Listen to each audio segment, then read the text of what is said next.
So this whole thing was just sort of with how 2017 is starting off with games with, well, Breath of the Wild for one, uh Resident Evil 7, Horizon Zero Dawn, all these great games coming out.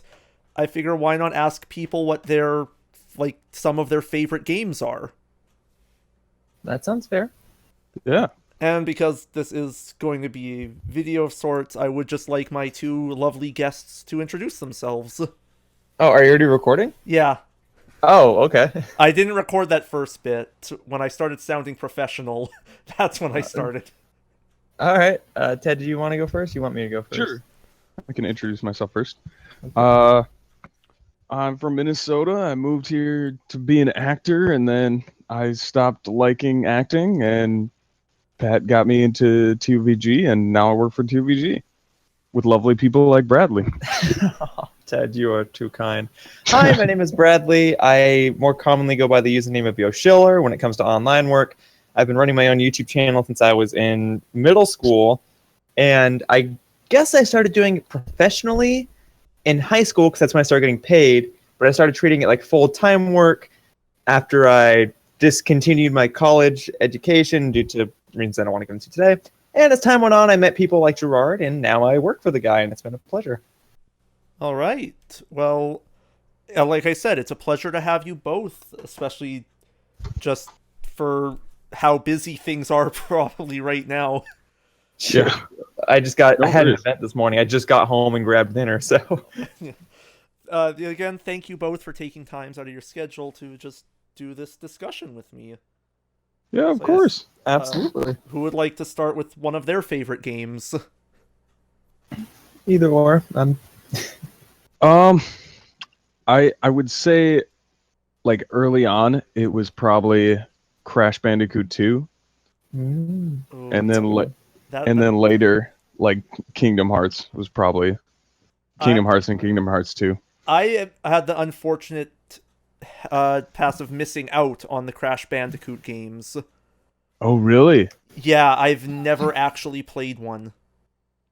Oh, they are. Well, you're There in are- for the treat. Yeah, Yeah. because of the Crash Bandicoot collection coming out. Yeah, That's I'm pretty excited for that's that. pretty much gonna be, if I can, a day one purchase. I'm like, I had the luxury of playing the game on my stepbrother's PlayStation, and even then, I thoroughly enjoyed what I saw and played.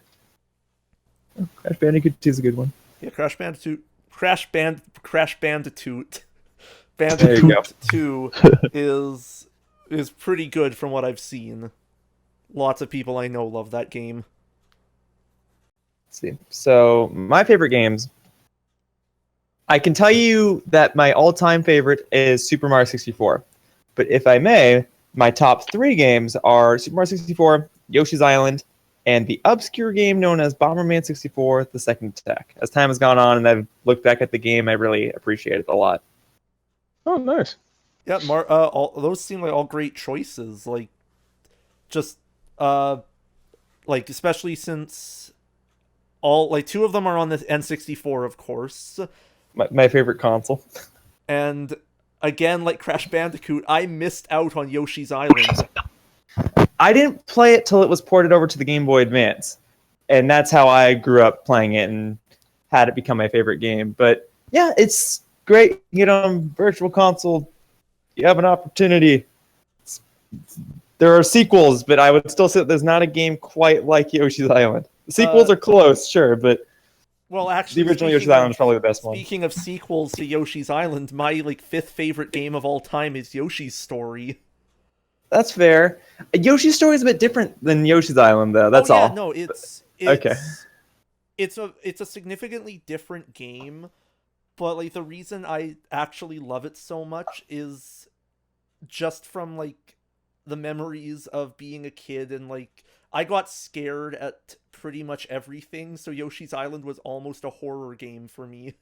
I understand. The second level has like bone dragon skeletons, and I had to have my mom beat the game for me because everything scared me too much. Oh no. I think there's something in a video game that scares anyone at a young age. the most infamous example is the piano in Super Mario 64. Oh, that thing is terrifying. That thing is just... Oh, you just think, oh, it'll be a nice piano, and then it has teeth. Did you have any other questions? No, that was just sort of to get an idea what your favorite games were. I guess I'll go down my list now, because I had 5 that I just couldn't really categorize. Okay. So like I said, Yoshi's Story, Paper Mario, The Thousand Year Door, That's a good one. Skies of Arcadia, which is probably the second most obscure game on my list, just because it was a Dreamcast exclusive ported over to the GameCube. Mhm. Then I've been really into Final Fantasy XIV, and the most obscure game I have is actually probably my favorite game of all time, Nier. Which is, if we're talking gameplay, it is not a good game, but the story and characters are what sells it for me. Yeah, I've certainly never heard of it or seen it, but I'll check it out. Yeah, it's... since you guys both work for Gerard, if you ever hear him say, "I'm going to complete Nier," slap the disc out of his hands. It's more so the opposite. It's us trying to convince him to complete games. Oh, good. Don't. That's true. I can tell you the completion bonus right now is a wiped save file. Wow, that's great. It's done in story, and it gives you like 12 warnings that it's going to do it. Well, It warns. Is it a horror game? Is that why? No, actually, the true ending of the game.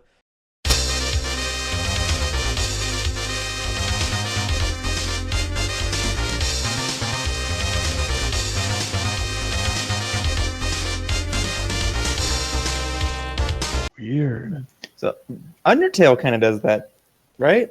Uh, It's like if we do the bad ending, Yeah, you can never get the good ending ever again. Yeah, if you do the bad ending, you're permanently locked out of the good ending unless you go in and hack the files. Right. But it's like I sort of like those weird games. That actually brings me to my second point. Like, to you guys, what makes a good game? Well, I could answer that with a 30-minute analytical answer describing everything that I think details different components of a game because I studied it. But to keep it simple, to me, the answer varies by genre. Like what makes a good shooter game is different than what makes a good role-playing game. Because a role-playing game, you'd say, well, you got to have a good story. With a shooter game, you can not have a story at all and still have it be fantastic.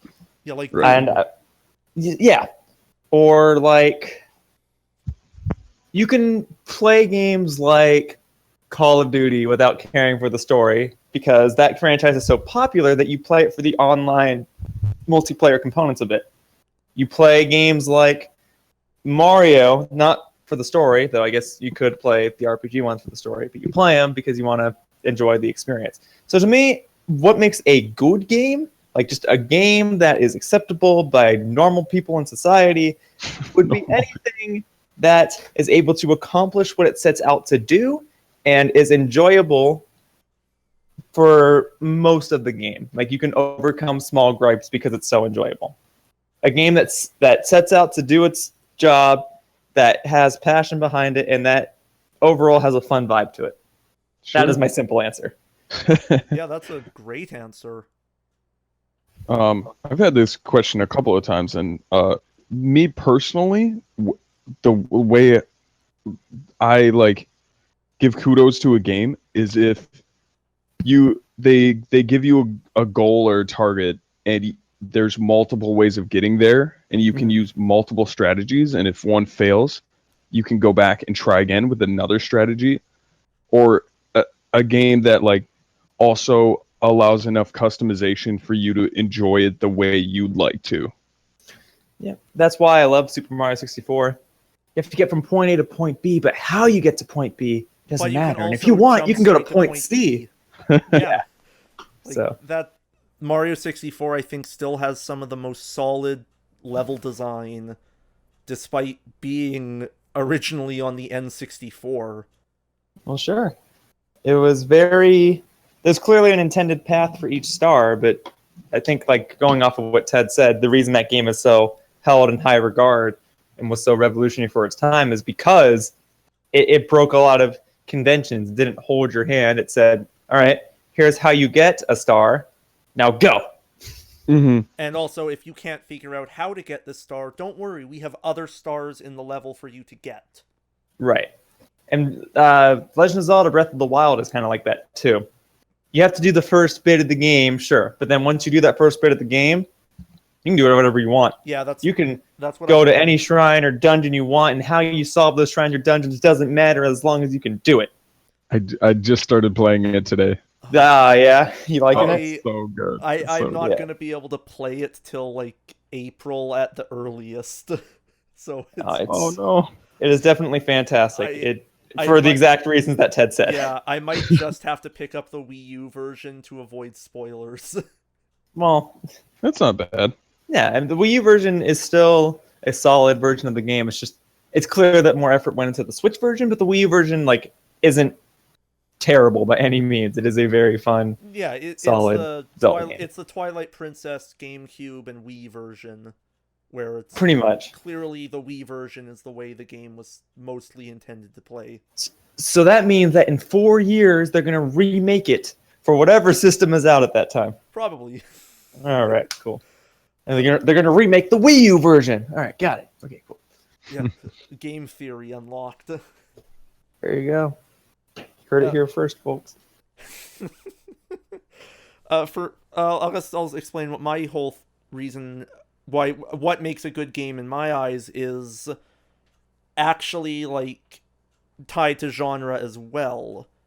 Except for me, is it a action game that doesn't take itself seriously?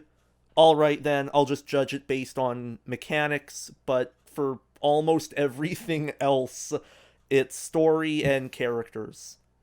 Mm-hmm. Like, part of the reason why most of my, like, favorite games are role-playing games are because I fall in love with these characters and they become characters to me. They become, like, I start thinking, because I'm a huge nerd, I start thinking of what would this character do if this had changed in the story. Mm-hmm. So it's Okay. like, I can sort of do that with Mario. Mario's pretty much a blank slate, but it's still fun to imagine how would Mario get past this wall of Koopas or something like that for me. So do you like games where like they have you make choices and that affects the plot and story? Yeah, actually I do. I like it when, and actually sometimes I don't like it when I'm given choices. Yep, Like, I'm with you. when there are choices that are contrived, I'll call out Resident Evil 7 for that. Where you're given a choice right near the end of the game, and one is so obviously the wrong choice that Right. if you pick it, you get an ending that is basically a slap in the face. Sure. And Right. whereas, like, with games like, and this is something I actually hold against Nier, despite being one of my favorite games, there are very few choices in that game. It's very linear. Same with Zelda. Like, there's very few choices that actually mean anything, and are usually just there to provide the illusion of freedom of choice in the game. That's Sure. funny. I was just gonna bring that up. Granted, from what I understand, Breath of the Wild is literally just, if you don't want to do something, you don't have to do it. Well, what were you gonna bring up, Ted? Oh, illusion of choice. Oh, okay, sure. Pretty Yeah. important here, and super intriguing. I Like, think. the Dark Souls and, by extension, Demon Souls and Bloodborne games are really guilty of that, because the choices are either talk to this person or kill them. And and none of it really matters because if you try to kill a plot critical NPC, they'll usually just drop the thing they were supposed to give you. Well, I can't fault a game for not giving you choices all across the board, because there are plenty of games that I like where you have to play this level. Like, Oh yeah, let's absolutely. say Super Mario, New Super Mario Brothers. Like, yeah, you can skip one or two levels, but you more often than not have to play levels in a specific order. But I still think that the games are fantastic. Yeah. Like, I don't know. Like, again, for me, like I love options in games, but I absolutely understand why developers don't put, oh, this person stole your sandwich, here's 30,000 options for how you go about dealing with this, or something like that. Like, you can't do the the amount of options you would expect to be able to do in real life, Okay. if that makes any sense. No, I understand. I mean, that is the fun of video games, that you can have options that you wouldn't have in real life, or I guess that you would have in real life, but if you did them in real life, you'd probably get sent to prison. Probably. Yeah. I understand. Yeah, I think that's really all the main topics I thought of, but I guess I'll end this off with, what games are you most excited for in 2017? I guess me personally, like the games that are already out. That's a fair answer. It is a strong year for gaming right now.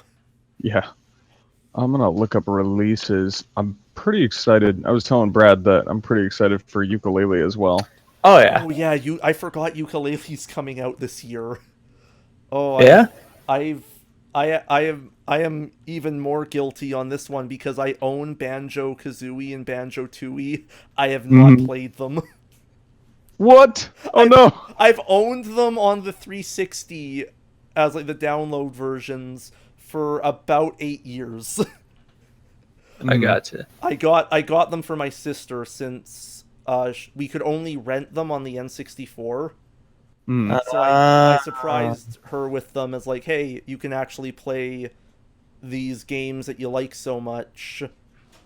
And that's just sort of how I roll. And then I played like 20 minutes of Mumbo's Mountain, went, okay, this is fun, I'll come back to it. And that was 8 years ago.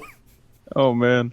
To be fair, under normal circumstances, I never got into big exploration collectathon games like that either, which I know sounds weird considering that one of my favorite games is Super Mario 64, and I'm really liking Zelda Breath of the Wild. But I can understand, like, when you stop playing a game like that for an extended period of time, and then you try to pick it up and continue where you left off, you're going to be lost. You're not going to remember what you did and didn't do. So I get it. Yeah. As for games that I am personally looking forward to, pretty much Nintendo games. So Splatoon 2, Mario Odyssey. Even if you want to name some third parties, we got Sonic Mania coming out. Oh yeah. Yeah. We got, and of course, one. by that extension, Sonic Project 2017. So pretty much, if it's a Nintendo Switch game, I'm probably excited for it. Yeah, I'm on the same boat for anything coming out on the Switch, but I'm also going to add Nier Automata, which is coming out at the time we're recording this in like 6 days. Oh sure. And it is a Square Enix action RPG with the gameplay done by Platinum, written by one of my favorite directors, Yoko Taro. And it is the sequel to my favorite game of all time, Nier. Sure. So I'm very excited for that. And then pretty much everything else you guys have already said. Splatoon 2 looks so fun. I played it just a couple hours ago, and it is as fun as it looks.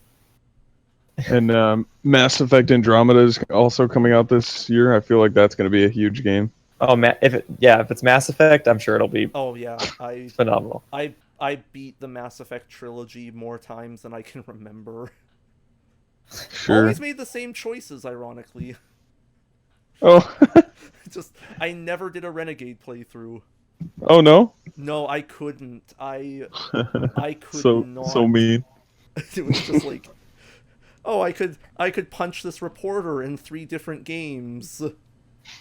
Like, or like, or or like betray characters I really like. Yeah, yeah. I think I'd have trouble with that too, honestly, if not forced to do it. Yeah, no, 2017 is shaping up to be a great year for games. So, quite sincerely, thank you both for joining me on this discussion. Of course. Thank you for inviting us. It's been a pleasure. Yeah, hope you two have a great evening, and to the people listening or watching whatever I put on screen for this at home, I hope you have a wonderful evening too. All right. All right. Thank you so much. Thank you, and bye-bye, humans. Whoosh. Bye bye. Let's let the good times roll.